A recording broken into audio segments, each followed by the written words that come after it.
आइए गुफ्तगू का सिलसिला बढ़ाते हैं। हमारे दरमियान मौजूद हैं जनाब हज़रत अल्लामा नासिर मदनी साहब। मैं किबला आपको आज इस प्रोग्राम में खुश आमदीद भी पेश करता हूँ और आपसे ये जानना चाहूँगा कि ये बड़ा पुरनूर और पुरसाद महीना है। जो सबसे पहला क्वेश्चन मैं आपसे पूछना चाह रहा हूँ वो ये है कि रोज़े की फजीलत और इसका मकसद क्या है। आप इस बारे में गुफ्तगू फरमाएंगे, रोज़े की फजीलत और इसका मकसद क्या होना चाहिए। बिस्मिल्लाह। नहमदुहु व नुसल्ली अला रसूलिहिल करीम, अम्मा बाद। बिस्मिल्लाहिर रहमानिर रहीम। अस्सलातु वस्सलामु अलैका या रसूलल्लाह व अला आलिका व अस्हाबिका या हबीबल्लाह। सबसे पहले तो मैं इंतहाई ममनून मशकूर हूँ मोहतरम जनाब साहबज़ादा किश्वर अब्बास साहब का कि जिन्होंने इस अज़ीम व शान प्रोग्राम में मुझे मदऊ किया। अल्लाह तबारक व तआला इनके इल्म में अमल में बरकतें अता फ़रमाए। और इंतहाई ममनून व मशकूर हूँ मोहतरम जनाब मियाँ वसीम साहब का कि जिन्होंने अपनी शफ़क़त से मुझे यहाँ मदऊ किया। अल्लाह तबारक व तआला इनकी इन काविशों को कबूल मंजूर फ़रमाए और हमारा ये जो अज़ीम प्रोग्राम है ये सुनने वालों के लिए हिदायत और नजात का ज़रिया बनाए। और अल्लाह करीम हम सब को जो यहाँ अज़ीम कलिमात हम कहें पढ़ें उन पर अमल करने की तौफ़ीक़ अता फ़रमाए। मोहतरम ने बहुत अच्छा सवाल मुझसे किया है रोज़ा की फ़जीलत के हवाले से और रोज़ा का मकसद क्या है। तो मोहतरम सामीन, आप जानते हैं कि अल्लाह तबारक व तआला ने हम पर बहुत बड़ा करम फरमाकर हमें रमज़ानुल मुबारक जैसी अजीम नेमत अता फरमाई है। और याद रखिए रोज़े की जो फजीलत है, रोज़े की फजीलत के लिए तो इतनी ही बात काफ़ी है कि अल्लाह तबारक व तआला ने इरशाद फरमाया अस्सौमु ली व अना अजज़ी बिही। फरमाया कि रोज़ा मेरे लिए है, इसकी जज़ा मैं खुद दूंगा। रोज़ा अल्लाह तबारक व तआला को इतना पसंद है, फरमाता है कि रोज़ा जो है ये मेरे लिए है, इसकी जज़ा मैं खुद दूंगा। और उलमा ने इस रिवायत को यूँ भी पढ़ा कि अस्सौमु ली व अना उज्ज़ा बिही, कि रोज़ा मेरे लिए है, इसकी जज़ा मैं खुद हूँ। कितने खुश नसीब हैं वो लोग कि जो माह रमज़ान के रोज़े रखते हैं और फिर रोज़ा रख कर अपने मालिक की रज़ा को हासिल कर लेते हैं। तो मुबारकबाद के मुस्तहिक हैं वो मुसलमान जो इस गर्मी के मौसम में, इस शिद्दत के आलम में रोज़े भी रखते हैं। और कई तो ऐसे भी खुश नसीब हैं जो मजदूरी भी करते हैं, साथ में उनको रोज़ा भी होता है, अल्लाह ताला की रज़ा को वो हासिल कर लेते हैं। और आज तो जुम्मतुल मुबारक का बाबरकत दिन है और हदीस पाक में है कि माह रमज़ान में अल्लाह तबारक व तआला रोज़ाना इफ्तार के वक्त, रोज़ाना इफ्तार के वक्त 10 लाख गुनहगारों को दोज़ख से आज़ाद फरमाता है। सुभान अल्लाह। ये इस माह मुबारक की बरकत है और रोज़े की बरकत है। उसकी फजीलत है कि जो भी मुसलमान अल्लाह का हुक्म मानकर रोज़ा रखते हैं तो अल्लाह तबारक व तआला रोज़ाना इफ्तार के वक्त 10 लाख गुनहगारों को दोज़ख से आज़ाद फरमा देता है। और फिर जब जुमरात और जुमा का दिन होता है तो जुमरात को इफ्तार के वक्त से लेकर बरोज़े जुमा इफ्तार तक अल्लाह तबारक व तआला हर घड़ी में 10-10 लाख गुनहगारों को दोज़ख से आज़ाद फरमा देता है। रोज़ा की फजीलत तो बहुत ज़्यादा है।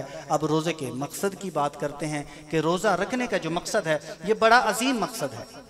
वैसे तो अल्लाह तबारक व तआला की कोई भी इबादत है और अल्लाह को राज़ी करने वाला कोई भी काम है उसका बहुत बड़ा मकसद और बहुत बड़ी फजीलत है, लेकिन रोज़ा का जो मकसद है वो ये है, अल्लाह ताला ने कुरान पाक में फरमाया लअल्लकुम तत्तकून। रोज़ा रखने का जो मकसद है वो ये है कि ताकि तुम्हें परहेजगारी मिले, तुम्हारा तज़किया नफ्स हो। इंसान जब रोज़ा रखता है और रोज़ा रख कर सारा दिन इंसान भूखा और प्यासा रहता है तो इससे इंसान को जब भूख लगती है तो उसको एक तो दूसरे भूखे लोगों की भूख का एहसास होता है। उसको ये बात पता चलती है कि देखो मैं रोज़ेदार हूँ और अल्लाह ताला ने मुझे रोज़े का हुक्म दिया है, मैं रोज़े से हूँ, मुझे भूख प्यास लग रही है। तो उन लोगों का क्या आलम है कि जो इंतहाई गुर्बत और मुफलिसी के आलम में होते हैं और फिर उनको 2 वक्त का खाना भी मिलना बहुत मुश्किल होता है। और साथ में रोज़ेदार को ये भी पता चलता है कि करबला वालों की प्यास कैसी है, वाह वाह, कि जिन्होंने हुजूर नबी करीम सल्लल्लाहु अलैहि वसल्लम के दीन की खातिर, अपने नाना के दीन की खातिर इतनी बड़ी कुर्बानी दी और भूख प्यास तक को ना देखा और नाना के दीन पर कुर्बान हो गए। और रोज़े का जो मकसद है कि इंसान को तकवा मिल जाए, इंसान परहेजगार हो जाए, अल्लाह तबारक व तआला की रज़ा को हासिल कर ले। क्योंकि जब इंसान रोज़ा रखता है और रोज़ादार सारा दिन भूखा रहता है उसका मैदा खाली रहता है, और शाम को इफ्तार के वक्त क्या होता है कि उसके मैदे से उठने वाली जो बू है अल्लाह के नज़दीक वो मुश्क और अंबर से भी ज़्यादा पसंद है। तो रोज़े का मकसद ख़ासुल ख़ास यही है कि हम अल्लाह तबारक व तआला की रज़ा को हासिल कर लें और तकवा परहेज़गारी हमें मिल जाए। अल्लाह तबारक व तआला हम सबको रोज़ा रखें। अच्छा अल्लामा साहब, जैसा कि आप जानते हैं पूरी दुनिया में कोरोना वायरस वबा फैली हुई है, और मुसलमान और पूरे आलम इस्लाम में क्योंकि इत्तिकाफ़ भी हुजूर की सुन्नत है, ये अमल भी करते हैं मुसलमान, तो आपसे जानना चाह रहा था कि इत्तिकाफ़ की क्या फजीलत है। और मौजूदा जो मसला दरपेश आया है, कुछ दोस्तों ने हमें कहा कि इत्तिकाफ़ हम नहीं बैठ रहे, तो कोई इसके मुतबादिल कोई लाए अमल या कि इसके मुतबादिल कोई अमाल हो तो वो आप हमारे साथ शेयर करें। जायज़ है कि नहीं? माशाल्लाह बहुत ज़बरदस्त सवाल आपने किए हैं। एतकाफ़ की फजीलत बहुत ज़्यादा है जी। एतकाफ़ करना यकीनन हर मुसलमान मर्द के लिए भी और औरत के लिए भी बहुत बड़ी खुशकिस्मती है। एतकाफ़ की फजीलत जो है ना, ये फजीलत इतनी बड़ी है कि हज़रत सैयदना इमाम बुखारी रहमतुल्लाह ताला अलैह ने हदीस पाक नकल फरमाई है, और हज़रत इमाम अबू ईसा तिरमिज़ी रहमतुल्लाह ताला अलैह ने तिरमिज़ी शरीफ में भी एक हदीस पाक नकल फरमाई है। और इनका मफ़हूम ये है कि हदीस पाक में कि हुज़ूर सल्लल्लाहु अलैहि वसल्लम एतकाफ़ फरमाया करते थे, और एक मरतबा हुज़ूर सल्लल्लाहु अलैहि वसल्लम किसी मजबूरी की वजह से एतकाफ़ ना कर सके, तो इस एतकाफ़ ना करने का जो है हुज़ूर सल्लल्लाहु अलैहि वसल्लम ने फिर इस तरीके से किया कि शवाल मुकर्रम के आखिरी अशरे का हुज़ूर ने एतकाफ़ फरमाया। कितनी पसंदीदा इबादत है। और एक मरतबा हुज़ूर सल्लल्लाहु अलैहि वसल्लम सफ़र की वजह से एतकाफ़ ना कर सके, तो प्यारे आका सल्लल्लाहु ताला अलैहि वसल्लम ने आइंदा माह रमज़ान में 20 दिन का एतकाफ़ फरमाया। सुभान अल्लाह। हुज़ूर सल्लल्लाहु अलैहि वसल्लम को एतकाफ़ बहुत पसंद है, और प्यारे आका सल्लल्लाहु ताला अलैहि वसल्लम ने इरशाद भी फरमाया कि ये जो एतकाफ़ है, जिसने किया 10 दिन का एतकाफ़, उसने ऐसे समझ लो कि 2 हज और 2 उम्रे की। सुभान अल्लाह। कितनी बड़ी फजीलत है। कोई भी इंसान जब हज करने के लिए जाता है या उम्रा करने के लिए जाता है, देखिए कि सफ़र की सऊबतें भी हैं, इतने अखराजात भी हैं, कितनी सारी मेहनत भी करता है, अपने घर वतन को भी छोड़ता है, और फिर वहाँ जाकर मनासिक हज अदा करता है, उम्रे के अरकान अदा करता है। लेकिन यकीनन बहुत बड़ी फजीलत है खाना काबा की ज़ियारत करना, अल्लाह पाक के घर को देखना, हुज़ूर सल्लल्लाहु अलैहि वसल्लम के रोज़ा मुबारक पर हाज़िरी देना, यकीनन किसी सादत से कम नहीं है। बेशक वो फजीलत, वो सादत अपनी जगह, लेकिन एतकाफ़ जो शख्स करता है या हमारी कोई इस्लामी बहन एतकाफ़ करती है, तो यकीनन उसको अल्लाह तबारक व तआला 2 हज और 2 उम्रे का सवाब अता फरमाता है। रही ये बात कि जो मौजूदा सूरत हाल है कोरोना वायरस की वजह से, दोस्तों ने सवालात किए कि जी हम एतकाफ़ के मुतबादिल क्या कर सकते हैं।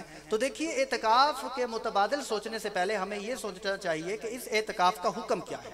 जी, इस एतकाफ़ का जो शरई हुक्म है वो ये है कि एतकाफ़ सुन्नत मुक्कदा अलल किफ़ाया है। किसी भी शहर में मस्जिद है, उस शहर के लोगों में से जितने ज़्यादा लोग एतकाफ़ बैठे अच्छी बात है, लेकिन अगर कोई एक शख्स भी एतकाफ़ बैठ जाए तो सुन्नत मुअक्कदा अदा हो जाएगी, किसी भी शख्स पर इसका जुर्म नहीं है। लेकिन अगर पूरे शहर में से कोई भी एतकाफ़ ना बैठा तो जाहिर है कि सब पर इसका बोझ होगा। और अब चूंकि मौजूदा सूरत हाल जिस तरह के कोरोना वायरस की वजह से एहतियातें भी हैं, और मसाजिद में भी उलमाए हक ने भी और हुकूमत ने भी एहतियातों के पेश नज़र हमें मस्जिद में दाखिले की इजाज़त दी है, तो इस सूरत में एतकाफ़ करने वाले जो लोग हैं, महदूद चंद एक लोग एतकाफ़ कर लें, 1-2 बंदे, और वो भी दरमियानी उम्र के एतकाफ़ कर लें, ना ही कम उम्र, और कम उम्र बच्चे को वैसे एतकाफ़ की इजाज़त नहीं है। और जो ज़्यादा उम्र के ज़ईफ़ुल उम्र लोग हैं, ओल्ड एज हैं, बुज़ुर्ग हैं, बाबे हैं, तो उनको भी एतकाफ़ से बेहतर यह है कि वो ना करें और बस अपने घर पर ही नमाज रोज़ा करें, और नमाज के लिए मस्जिद में जाएं भी तो एहतियाती तदाबीर के साथ जाकर जल्दी वापस लौटें। तो इस सूरत में जिन लोगों ने ये सवाल किया कि अभी हम एतकाफ़ के मुतबादिल क्या करें, तो उनकी तरफ से सुन्नत मुअक्कदा अलल किफ़ाया अदा हो गया। जब 1-2 लोग एतकाफ़ में बैठ गए तो उनको इसमें घबराने की ज़रूरत नहीं है। रही ये बात कि एतकाफ़ उन्होंने नहीं किया तो अजर व सवाब की बात, तो हुज़ूर सल्लल्लाहु अलैहि वसल्लम की हदीस मुबारक है, प्यारे आका ने इरशाद फरमाया, नियतुल मुमिन खैरुम मिन अमली, कि मोमिन की नियत उसके अमल से बेहतर है। एक बंदा एतकाफ़ बैठना चाहता था, लेकिन कोरोना वायरस की वजह से ये एक आर्जा है कि वो एतकाफ़ नहीं कर सका, उसकी नियत का अल्लाह ताला उसको मुकम्मल अजर सवाब अता फरमाएगा। जैसे कि और रिवायात में भी मिलता है कि एक शख्स ने इरादा किया कि मेरे पास अगर एक पहाड़ आटे का होता, उसको मैं अल्लाह की राह में खर्च कर देता, लेकिन उसके पास नहीं है। हुजूर ने फरमाया तुझे अल्लाह ताला इसका अजर सवाब अता फरमाएगा। और जिन लोगों ने ये सवाल किया कि हाजी हम एतकाफ घर में कर सकते हैं या नहीं कर सकते, देखिए घर में करने की बात तो उस वक्त होगी कि जब ये हमारे ऊपर फ़र्ज और लाजिम करार दे दिया गया हो। जिस तरह की नमाज है हमारे ऊपर फ़र्ज है, और अगर किसी वजह से हम जमात में नहीं जा सकते, कोई शरई वजह है, तो फिर हम घर में नमाज पढ़ सकते हैं। लेकिन एतकाफ़ कोई फ़र्ज़ या वाजिब तो नहीं है, सुन्नत मुक्कदा अलल किफ़ाया है। तो एतकाफ़ मस्जिद में करने की कोशिश की जाए, और अगर कोई आर्ज़ा लायक है तो एतकाफ़ घर में करने की इजाज़त नहीं है। अल्लाह तबारक व तआला उस बंदे की नीयत पर ही उसको अजर व सवाब अता फरमाएगा। अल्लाह ताला हम सबको अमल की तौफीक